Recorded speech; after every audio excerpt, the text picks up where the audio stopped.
Good morning students. Today will be start chapter 15 राष्ट्रीय, हमारे राष्ट्रीय चिन्ह। पहले अपन पढ़ चुके हैं राष्ट्रीय झंडा, राष्ट्रगान, राष्ट्रीय गीत एंड राष्ट्रीय चिन्ह। ठीक है। टुडे राष्ट्रीय फूल, आज हम पढ़ेंगे राष्ट्रीय फूल। नेशनल फ्लावर अपना क्या है? नेशनल फ्लावर अपना लोटस। राष्ट्रीय फूल अपना क्या है? राष्ट्रीय फूल अपना कमल है। ठीक है, राष्ट्रीय फूल अपना कमल है। ये हमारी राष्ट्रीय फूल की पहचान है। क्या है? देखो, कमल हमारा राष्ट्रीय फूल है। ये फूल अपनी सुंदरता के लिए विश्व प्रसिद्ध है। देखो, विश्व में जो अच्छा है, फूल सुंदर है, उसको हमने क्या कर रखा है? अपना राष्ट्रीय फूल में गिन लिया। राष्ट्रीय फूल अपना उसका चिन्ह बना लिया है। नेक्स्ट आता है 7th में अपना राष्ट्रीय पशु। हाँ, राष्ट्रीय पशु कौन है? राष्ट्रीय पशु अभी बाघ है। राष्ट्रीय पशु क्या है? बाघ है। राष्ट्रीय पशु बाघ है अपना। देखो, राष्ट्रीय पशु वर्तमान सर्वप्रथम तो कौन था? सिंह राष्ट्रीय पशु था। अभी वर्तमान में नवंबर 1972 में अपन ने राष्ट्रीय पशु किसको? बाघ को स्वीकार किया है। सर्वप्रथम हमारा राष्ट्रीय पशु सिंह था, परंतु नवंबर 1972 से भारतीय संविधान ने बाघ को राष्ट्रीय पशु घोषित किया। संविधान ने किसको किया? नवंबर 1972 से बाघ है उसको हमारा राष्ट्रीय पशु कह दिया। अब अपना सिंह शेर राष्ट्रीय पशु नहीं है, बाघ राष्ट्रीय पशु है। अपने राष्ट्रीय पशु की रक्षा करना हमारा कर्तव्य है। हमारे जो भी राष्ट्रीय चिन्ह है, कोई भी इसमें फूल है, पशु है, पक्षी है, जो भी है, अपने उनके अपन को राष्ट्रीय जो चिन्ह है उनकी अपन को रक्षा करनी चाहिए, उनको अपन को नुकसान नहीं पहुंचाना चाहिए। तो फूल, पशु और नेक्स्ट क्या है? पक्षी। राष्ट्रीय पक्षी कौन है अपना? राष्ट्रीय पक्षी मोर है। 1963 में संविधान ने मोर को अपना क्या है? राष्ट्रीय राष्ट्रीय पक्षी घोषित किया है। क्यों किया है? कि मोर बहुत ही सुंदर है, विश्व प्रसिद्ध में सुंदर है, बहुत अच्छा नृत्य करता है, चतुर चालाक है, इसलिए मोर को। और अभी देखो, जो राष्ट्रीय चिन्ह अपने हैं ना, जैसे बाघों की भी संख्या कम है और मोर की भी संख्या कम है। आप अगर मोर को मारते हो तो ये दंडनीय अपराध है, आपको जेल हो सकती है।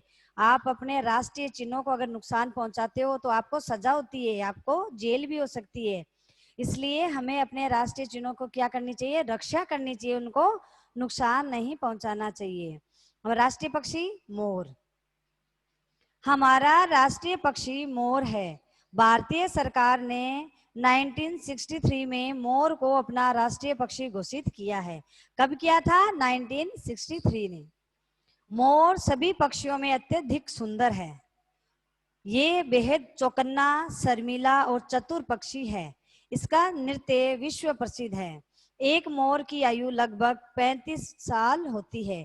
देखो, मोर क्या है? बहुत सुंदर डांस करता है। जब अगर बारिश होती है तो मोर पूरे पंख फैला के और नृत्य करते हुए, उसको देखा होगा आप सबने, बहुत सुंदर नाचता है। लेकिन चौकन्ना भी उतना ही है, शर्मीला और चतुर है। चतुर है मतलब चालाक है, शर्मीला भी है और चौकन्ना रहता है, एकदम एकदम चौकन्ना रहता है। अगर आप धीरे धीरे भी मोर के पास जाते हो तो मोर क्या है? वहां से पीछे की आहट सुन जाती है, उसको अपनी आहट सुन जाती है और वो वहां से भाग जाता है। तो वो हमेशा चौकन्ना रहता है, ध्यान लगा के रखता है कि कौन आता है या कौन नहीं आता है। फिर नेक्स्ट अपनी क्या है राष्ट्रीय चिन्हों में? राष्ट्रीय भाषा। हमारी राष्ट्रीय भाषा क्या है? हिंदी। Very good. अपनी राष्ट्रीय भाषा हिंदी है। हिंदी हमारी राष्ट्रभाषा है। ये हमारी राष्ट्रीय एकता का प्रतीक है। हिंदी अधिकतर भारतीयों द्वारा बोली जाती है। ये हमारी क्या है? एकता का प्रतीक है। हिंदी हम बोलते हैं तो हिंदी से हम क्या है? एक रहते हैं, एक लगता है कि हम सब एक है। और अधिकतर भारतीय इंडियंस कौन सी भाषा का प्रयोग करते हैं? हिंदी। हिंदी अपनी राष्ट्रीय भाषा है। नेशनल इंटरनेशनल लैंग्वेज अपनी इंग्लिश है। अंतरराष्ट्रीय भाषा क्या है अपनी? अंग्रेजी। राष्ट्र की ये पहचान हमारे लिए सम्मानजनक है। ये भी राष्ट्र के जो चिन्ह है, राष्ट्र की पहचान है, इनसे राष्ट्र की पहचान होती है। ये हमारे लिए सम्मानजनक है, हमें इनका सम्मान करना चाहिए। इनका सम्मान एवं रक्षा करना प्रत्येक देशवासी का कर्तव्य है। प्रत्येक देशवासी का कर्तव्य है किनका? देशवासी इंडियंस का, कि हमारा क्या है, किसी भी चीज को नुकसान नहीं पहुंचाना है, अगर पहुंचाया है तो इसके लिए सजा का प्रावधान भी है। शिक्षा, हमें अपने राष्ट्रीय चिन्हों को जानकर उसके प्रति अपना दायित्व निभाना चाहिए। ठीक है, हमें अपने राष्ट्रीय चिन्हों को पहचानना। आज से आप लोगों ने भी अपने राष्ट्रीय चिन्हों को पहचाना है। तिरंगा है, तिरंगे का भी सम्मान करना चाहिए, कभी उसको पैरों में नहीं रखना चाहिए। और आप जब भी अगर तिरंगा छत पे फैलाते हैं विशेष अवसरों पे, तो शाम सूर्यास्त होने से पहले उसको उतार लेना चाहिए। सूर्यास्त अगर हो गया, झंडा लहरा रहा है, तो वो क्या है, अपना अपमान है। किसका? देश का। राष्ट्रगान है, राष्ट्रगान का है, अपन को स्ट्रेट खड़े होना है, 52 सेकंड में गाना है, ये रूल है, उसका भी सम्मान करना चाहिए। ऐसा नहीं है राष्ट्रगान तो चल रहा है और हम बैठे हैं या हम खाना खा रहे हैं, ठीक है, तो राष्ट्रगान के प्रति सम्मान हो गया। क्या ही सम्मान है, इतना ही सम्मान है कि आपको 52 सेकंड में उसको कंप्लीट करना है, और जब भी राष्ट्रगान होए आपको हिलना नहीं है, स्ट्रेट खड़े होना है। राष्ट्रगीत है, तो राष्ट्रगीत को अपना जो पहला पद है वंदे मातरम, उसके सही राग में अपन को उसको गाना चाहिए।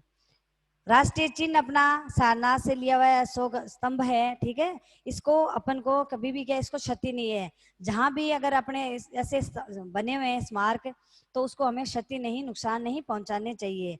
फूल है हमारा लोटस, तो उस फूल को ऐसा नहीं है फर्स्ट तो कि हमें कोई भी फ्लावर को नहीं तोड़ना चाहिए। वो क्या है, अपनी नेचर की देन है, प्रकृति की देन है, सुंदर लगती है प्रकृति। फिर भी अपना लोटस है, लोटस को आपको क्या है, ऐसे तोड़ मरोड़ के नहीं छोड़ना चाहिए। राष्ट्रीय पशु बाघ, बाघ को कभी भी नहीं मारना चाहिए। लोग शिकार करते हैं लेकिन बाघ का शिकार नहीं कर सकते हैं। राष्ट्रीय पक्षी मोर है, मोर, मोर को भी लोग मारते हैं, शिकार करते हैं। उनके जो मोर के जो अंग है वो बेचे जाते हैं और बहुत महंगे बिकते हैं। लेकिन अगर ऐसा है, और अगर मोर को कोई मार देता है, अगर वो पकड़ा जाता है, तो क्या है, सरकार उसको पकड़ती भी है। सरकार ने रूल बनाए हैं तो सरकार उस को पकड़ती भी है मोर के कातिल को। अगर वो पकड़ा जाता है तो उसके ऊपर फाइन लगता है पैसों का, और उसको जेल भी होती है, सजा मिलती है। जैसे किसी इंसान का मर्डर करते हैं ना, वैसे मोर का और बाघ का मर्डर करने पे भी, शिकार करने पे इनको भी क्या है, जुर्माना लगता है, इनको भी सजा मिलती है। ये क्योंकि ये हमारे राष्ट्रीय चिन्ह है बेटा, सिंबल है, अपने नेशनल सिंबल, तो इनको आप नुकसान नहीं पहुंचा सकते। अपनी भाषा कौन सी है? हिंदी आप बोलते हो तो हिंदी बोलते हुए आपको कोई नहीं रोक सकता। अपनी भाषा क्या है? हिंदी है, क्योंकि हमारी राष्ट्रभाषा हिंदी है।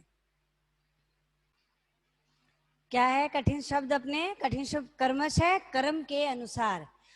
लाइन से आते ना, क्या क्रम से आओ, एक के बाद एक, वन बाय वन, ठीक है। कर्मश है, कर्म के अनुसार। सत्य, सत्य किसे कहते हैं? सच, हमेशा सत्य बोलना चाहिए, हमेशा सच बोलना चाहिए। सिंह है, शेर, सिंह है, शेर। स्तंभ क्या होता है? खंबा। पिलर होता है ना अपना, पिलर, उसको क्या बोलते हैं? कि है ना, खंबा। नेक्स्ट है विभिन्न, नेक्स्ट है विभिन्न मतलब अलग अलग, विभिन्न तरह की वेशभूषा होती है, मतलब विभिन्न तरह की अलग अलग तरह की वेशभूषा है। रचित, रचना या लिखना, रचित का अर्थ रचना या लिखना, मतलब रिटन, किसने ये बुक किसने लिखी है, राइटर कौन है अपन बोलते हैं, वो रचित। अहिंसा, बिना लड़ाई झगड़े के, कोई भी काम अहिंसा से हो जाता है। हिंसा तो लड़ाई झगड़े से, और अहिंसा मतलब बिना लड़ाई झगड़े, मतलब अहिंसा नहीं करनी चाहिए। कोई बात है प्यार से सम्मान पूर्वक बोलनी चाहिए। विश्व, संसार, ये अपना विश्व है, संसार, जगत। सर्वप्रथम, पहला, फर्स्ट। सर्वप्रथम कौन आया रेस में? सर्वप्रथम कौन आया, मतलब पहले, पहले नंबर पे कौन आया? फर्स्ट कौन आया? वो होगा सर्वप्रथम। नृत्य, डांस, नाच, नाचना, नृत्य। और चौकन्ना, सावधान, चौकन्ना, सावधान। तो हमारी राष्ट्रीय पहचान थी, वो हमने पढ़ी है। किसने राष्ट्रगान, राष्ट्रगीत किसने लिखा? पशु कौन, पक्षी कौन, भाषा कौन सी, सब हमने आज 15 चैप्टर अपना कंप्लीट हो गया है। Bye, have a nice day.